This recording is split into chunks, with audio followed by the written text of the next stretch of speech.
Okay, so I just got the gun back to where I live, and I'm gonna be doing some stuff with this gun today.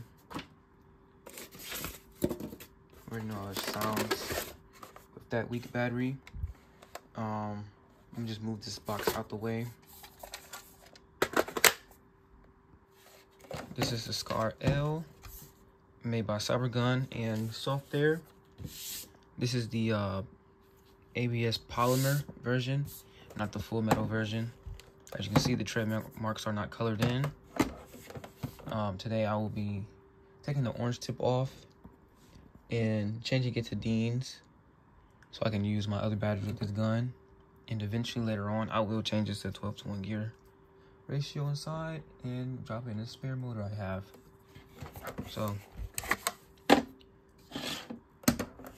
we'll show how it sounds real quick in semi-auto. This is how you take the stock off. You push that pin on the other side of the hole. It should lift up, and then you just take it out.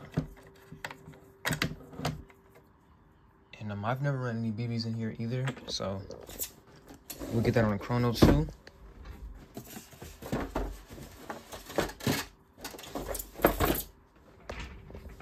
This is the battery it came with.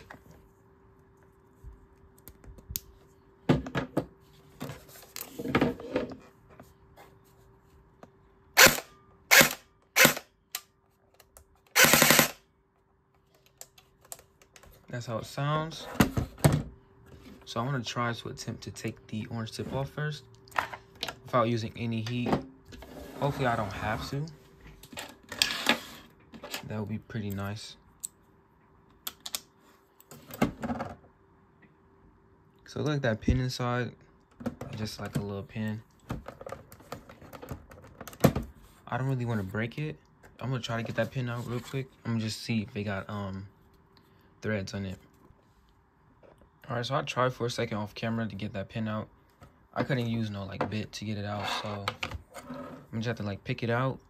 If I can't pick it out, then I'll just twist it off with force. I was gonna try to save it, but if I can't, I can't. And the threads on this is 14 negative, which is also 14 counterclockwise.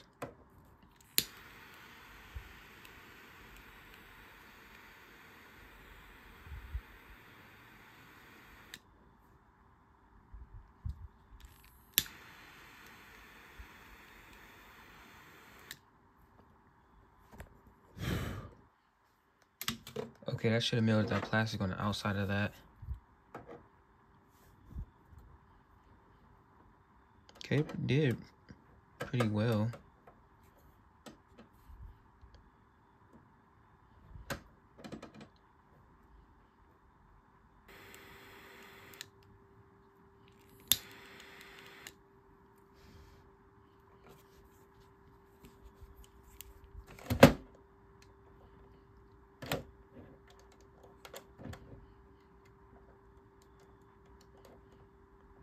Okay, so that kind of helped a lot better.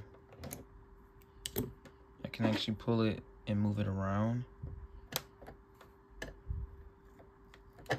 Probably need better pliers or tweezers to get this little pin, but it did bring it to the surface a lot more.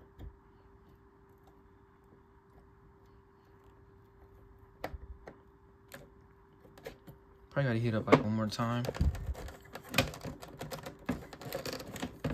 Oh no, it actually worked. I just had to lift it up a little bit. Although I did kind of get it burnt in that area. Also, there's glue in there too, so you know how that be. So that's the first part done. Moving the orange tip. It's heated up in that little area where the pin is at. And then this should do the rest. You don't really gotta do nothing extra sometimes, but sometimes I have to destroy them to get them off. Good thing I didn't have to destroy it that much, but looks a lot better already. So now we're gonna begin fixing these into Dean's. Real quick, I brought it over here to see what it looks like. A few different attachments.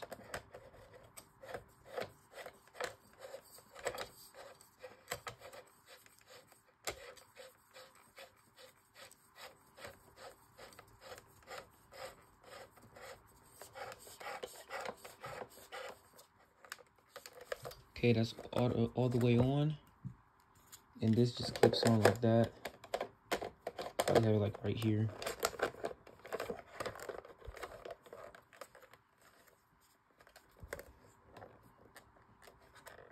Okay, make sure I don't be too crazy on that part because it is lifting that up.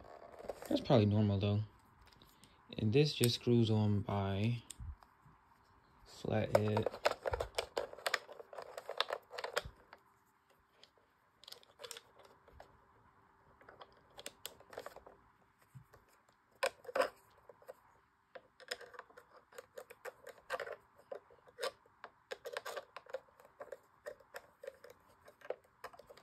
Now that is a long suppressor.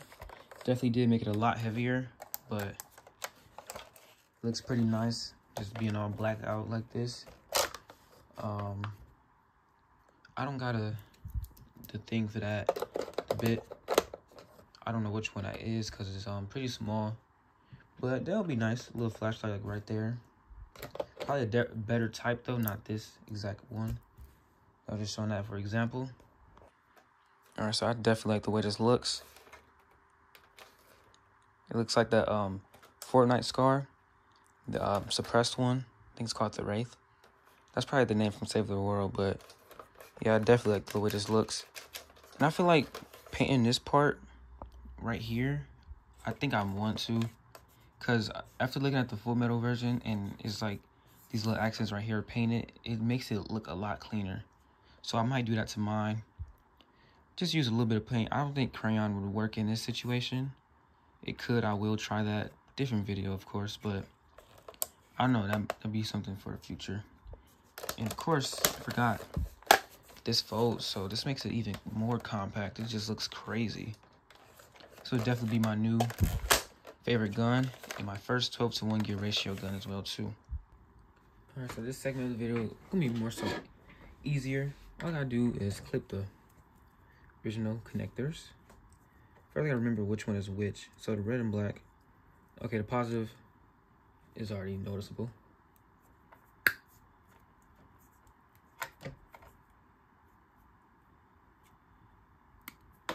Okay, now I'm gonna just take that little piece off.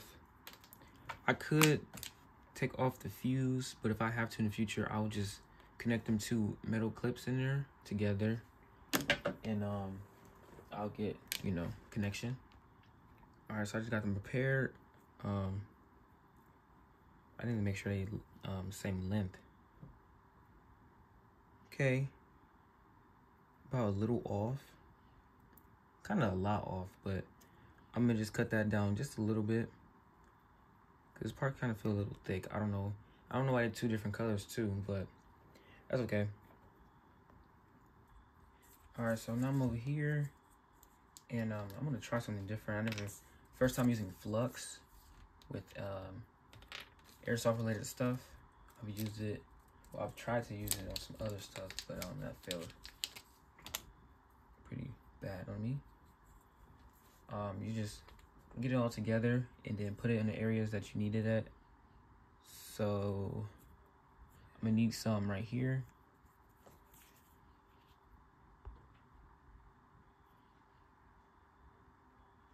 Oh, well, guess it wasn't tight enough. Just use my finger. Hope this stuff ain't toxic. Okay, I'm just still use the other piece. And it makes it melt faster, as you can see. It's a nice amount on there. I'm just gonna leave that right there. I'm gonna clean my hands up real quick. All right, so now try to melt it on there.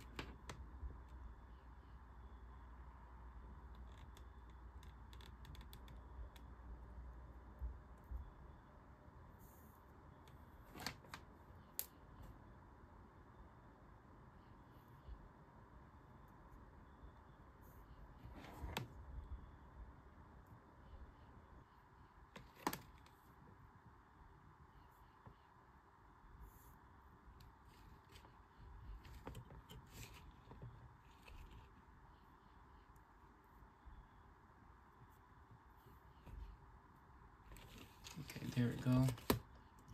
Got a nice amount on both. I did add a little bit too much on the other one. Okay. Now I'm gonna prepare the wires. Okay, so make this one quick. I'm gonna just do the other one off camera.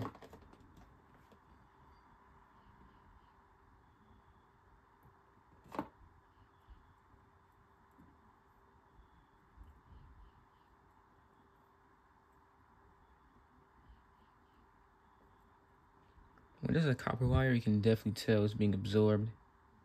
Cause before I even get thick right on the edge part, you can see it absorbing from the rear of the wire where you're not really heating it up at. And that does also reinforce it too, just in case you got like a little area like this where the battery gotta go. It won't necessarily make the wires as bendy in that area.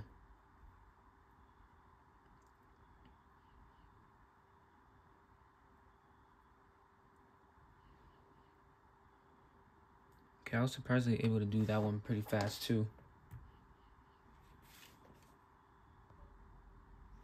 Okay, so now I'm gonna connect the positive wire first.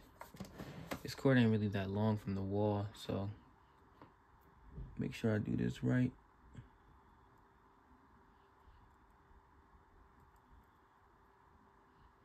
Okay, that was it, just like that. And I'm gonna reinforce it, of course, with other stuff. That was pretty easy. I feel like it was a little easier with the flux, even though it kind of got a little messy. I don't know. That was my first time using flux with this, though. But I feel like it helped. Let's see how this one work. Oh, yeah. That was very faster than I've ever done previously. I'm going to get this one a little more flat.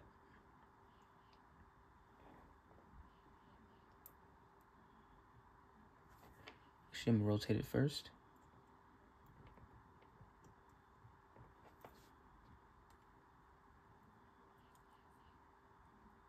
Yeah, that should be good. Keep it right there so it can remelt back into place. And yeah, that's it. That's how you solder it. All right, so I perfected it off camera. This is how it looks now. It's a little lopsided, but I did increase the strength of it a lot better. So able to get this to cover the whole surface. Or was it this one? It was either or. But also I had to take it off to get the heat shrink on there too, so the wires wouldn't touch. But let's see how it sounds with this battery. It's not fully charged or nothing like that. So let's see.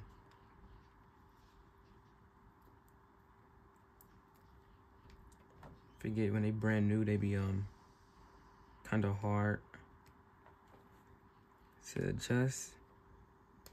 Fit in them grooves. Okay. Safe. Semi-auto. Okay, that's pretty nice. Full auto. It's about 15 rounds per second. But I have more batteries. And we're gonna try my 50C. Sheesh, that was pretty hard. Okay, so somehow I lost the footage, but this is how it sounds with 50C. Full auto. It's about 20 RPS. So now we're gonna get on a chronograph. All right, so let's see what the readings will be.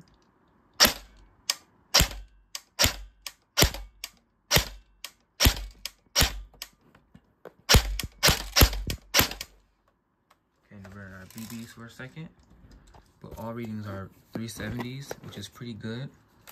It's shooting pretty hot. We're gonna try to get the FPS, the full auto RPS, and that'll be the video.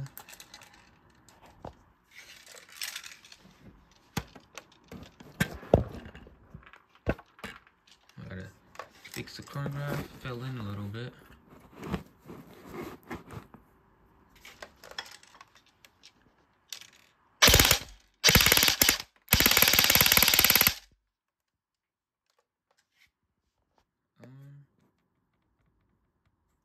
why it's saying 6.7, 6.9. Okay, I got a 12, 16 was the highest I saw. I think my chronograph is getting old because it did this before and it's not really showing the right RPS. Unless it's not fast enough, I don't know. But that's gonna be it of the video, and yeah.